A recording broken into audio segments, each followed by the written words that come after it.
Vamos começar falando sobre a mansão em Brasília que está sendo vendida por ação exclusiva da Juliana Dalpiva, que chegando aqui no ICL Notícias. ICL Notícias, primeira edição, inclusive, para quem perdeu, Juliana esteve no estúdio, explicou os bastidores dessa apuração toda, mas a gente vai falar a respeito disso, analisar um pouco tudo que tem por trás também dessa notícia, né? A gente tem essa história da matéria da Juliana, de uma mansão em Brasília, da ex-mulher de Jair Bolsonaro, a Ana Siqueira Vale. Para quem não conhece, a Ana Siqueira Vale, ela tem uma grande história aqui que a gente pode contextualizar também, mas ela já tentou até sair nas eleições, usando o sobrenome Bolsonaro, enfim. Essa mansão avaliada em 3 milhões de reais, ela já foi vendida, inclusive. Essa pessoa não quis se identificar, né, mas ela deu a versão dela, contou a história com exclusividade para a Juliana, e já tem um novo morador. Essa casa aí, bastante humilde, de 1.200 metros quadrados, comprada em 2021, foi feita uma transação por meio de um laranja. Vamos assistir o VT e aí depois a gente faz essa discussão aqui na mesa. Boa. A mesma casa que foi pivô de um dos escândalos financeiros da família Bolsonaro acaba de ser vendida. A negociação do imóvel é investigada pela Polícia Federal desde 2022. 1.200 metros quadrados em uma das regiões mais cobiçadas do DF. 2 pisos, 4 suítes, closet, escada de mármore, espaço fitness, solário e fino acabamento. No Lago Sul da capital federal, a mansão foi avaliada em 3 milhões de reais e pertencia à segunda mulher do Jair Bolsonaro. Sou Cristina Bolsonaro, ex-esposo do nosso presidente. A advogada Ana Cristina Siqueira Vale, que é mãe do Jair Renan, o filho 04 do ex-presidente. A mansão foi comprada em 2021 por um laranja, o corretor Geraldo Machado. Mas quem ocupou a casa foi a Ana Cristina e o Jair Renan. Naquela época, Ana Cristina falou que ela pagava aluguel. Só que em 2022, quando ela tentou uma vaga a deputada distrital no DF, a Ana Cristina declarou para a Justiça Eleitoral que ela é que era a verdadeira dona do lugar.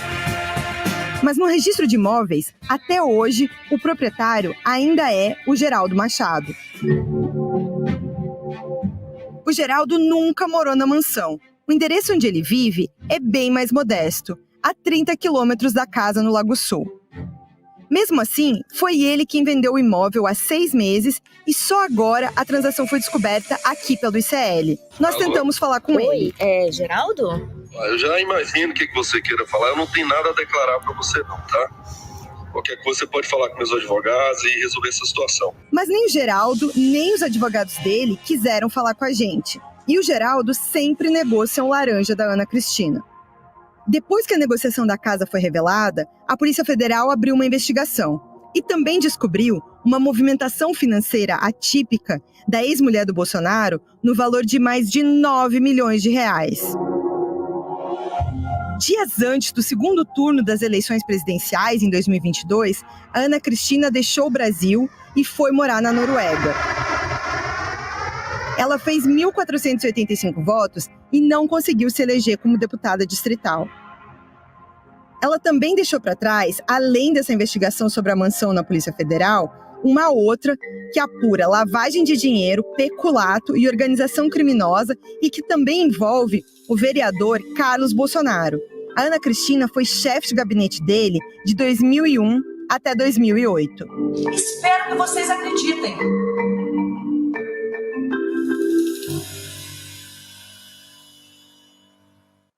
Tá aí, então, reportagem de Juliana Dalpiva. Aproveito para deixar os nossos parabéns aqui para Juliana pela reportagem exclusiva. Chegou aqui com muita experiência em reportagem investigativa e já chegou mostrando ao que veio, né, Chico? Ela chega numa semana, 2 furos espetaculares, né?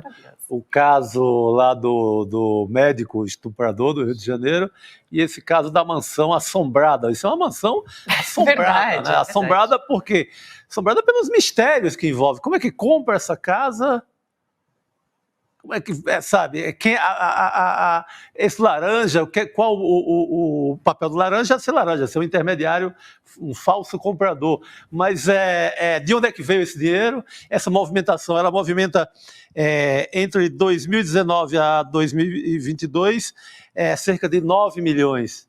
Ela ganhava, o salário dela máximo chegou a 8 mil, como assessora parlamentar, etc. Gente, uma conta aí, né, uma conta qualquer, muito fácil de fazer, não dá. Então, é um caso, é um furo espetacular, cheio de perguntas, né? Quem deve fazer essa pergunta? A justiça deveria, né?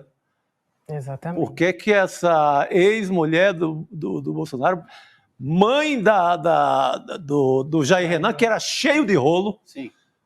Você, num simples Google, aí você vai ver o quanto de rolo o Jair Renan deixou em Brasília. Eles moraram juntos nessa propriedade, inclusive. Aliás, a título de curiosidade, só um parênteses aqui, eu sempre gosto de lembrar, né, como o Bolsonaro gosta da família, ele aqui é Deus, Pátria e Família, ele não assumiu o Jair Renan de cara, inclusive, essa história, a Juliana Dalpiva conta essa história no podcast dela. E no começo ele era, na certidão de nascimento, o Renan Vale, porque ela é Ana Cristina Vale. E aí depois o Bolsonaro decidiu assumir o Renan, o Jair Renan, e aí ele virou Jair Renan, isso, né? Jair Renan Vale Bolsonaro. Sim.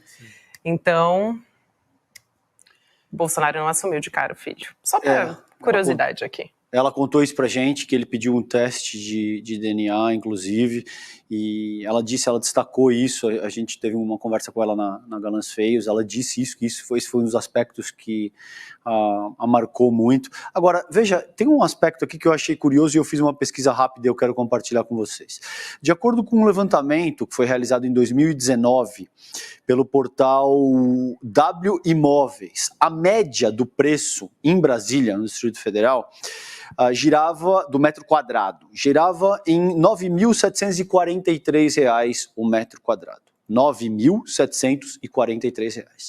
O que a reportagem da Dalpiva nos mostra é que esse imóvel tem 1.200 metros quadrados. Isso multiplicado por esse valor daria algo acima de 11 milhões de reais para o valor dessa propriedade. Chico Sá acabou de colocar que teve uma movimentação atípica de 9 milhões de reais da senhora Ana Cristina, não foi isso que você disse? Exatamente. É bastante curioso que olha, a gente tem as imagens da casa, inclusive. É bastante curioso que uma casa dessa no Distrito Federal custe apenas 3 milhões de reais. No Lago Sul. Exato. É a área mais nobre. Nobre da cidade. Entendeu?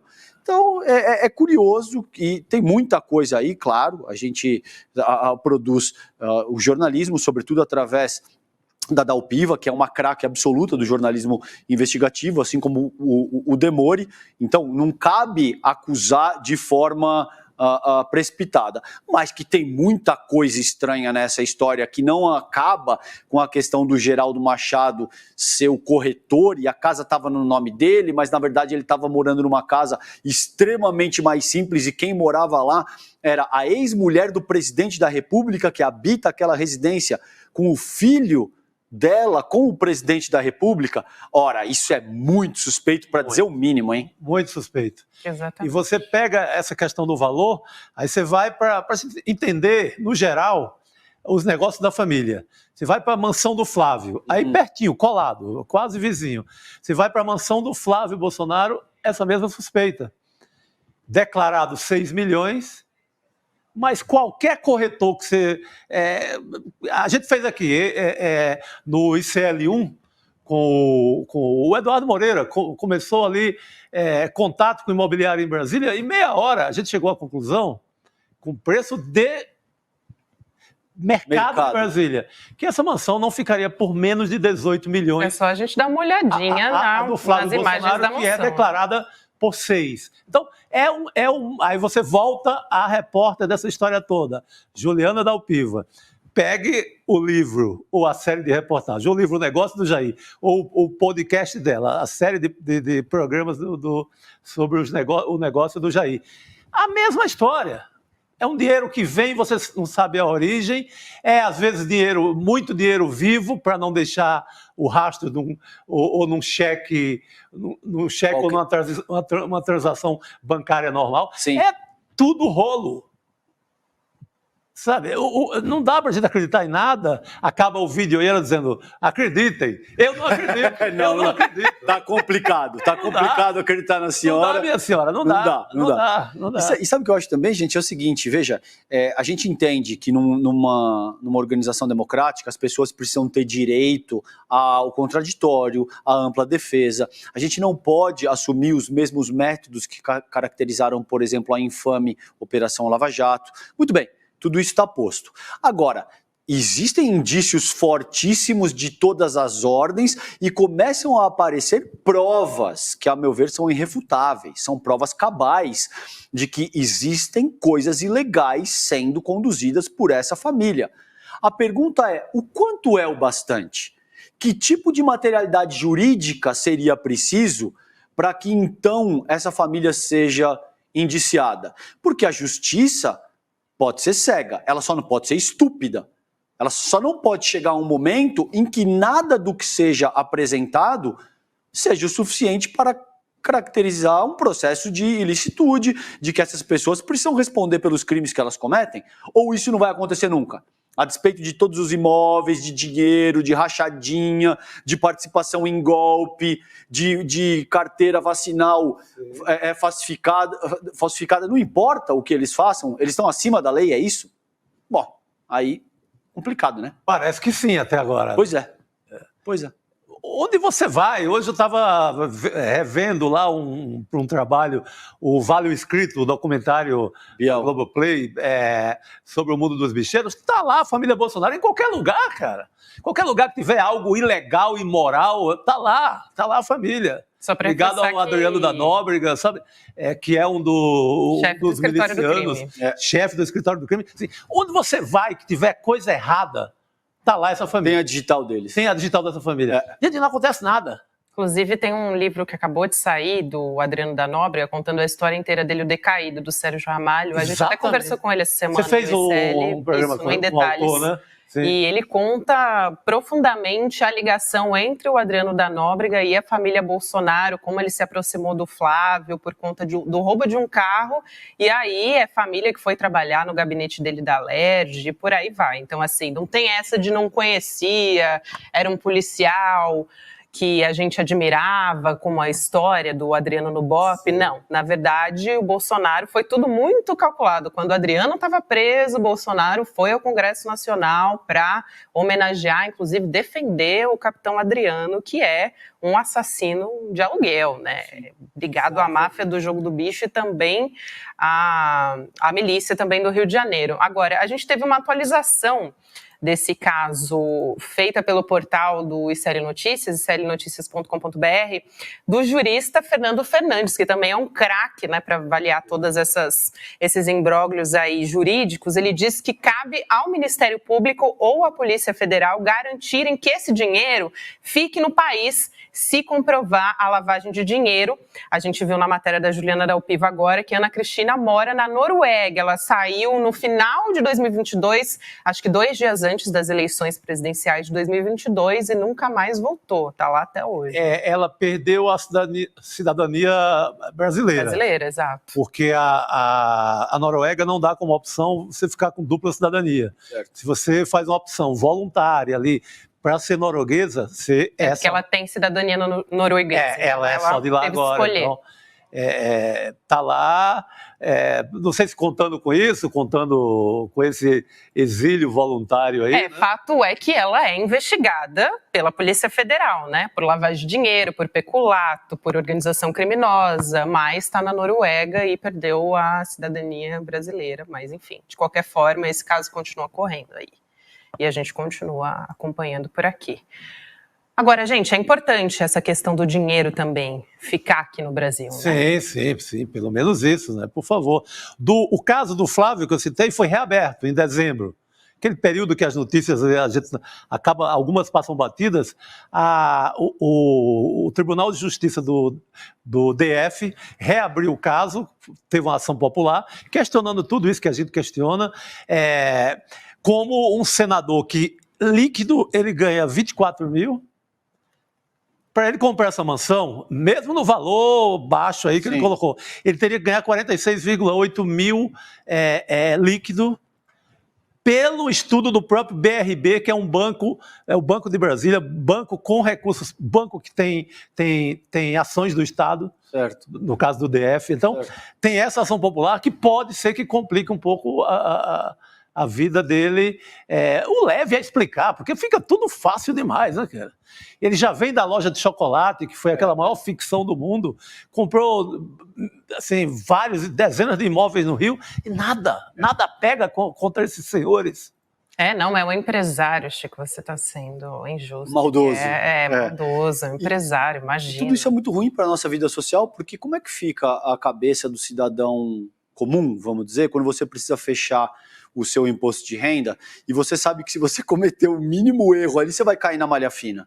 E você tem pessoas comprando mansões que estão avaliadas em 11, 18 milhões de reais, essas pessoas dizem que pagaram 3, 6, não conseguem justificar de onde saiu o dinheiro, compram dezenas de imóveis em dinheiro vivo, elas têm todo tipo de ligação com atividades absolutamente espúrias, elas têm fotos com basicamente todos os principais milicianos do país. Gabi acabou de falar, por exemplo, do Decaído, que eu honestamente não conhecia, fiquei absolutamente curioso, vou ler esse livro, a história do Adriano da Nóbrega, e é uma história, Gabi, muito parecida, inclusive, como o próprio Jair Bolsonaro conheceu o Rony Lessa.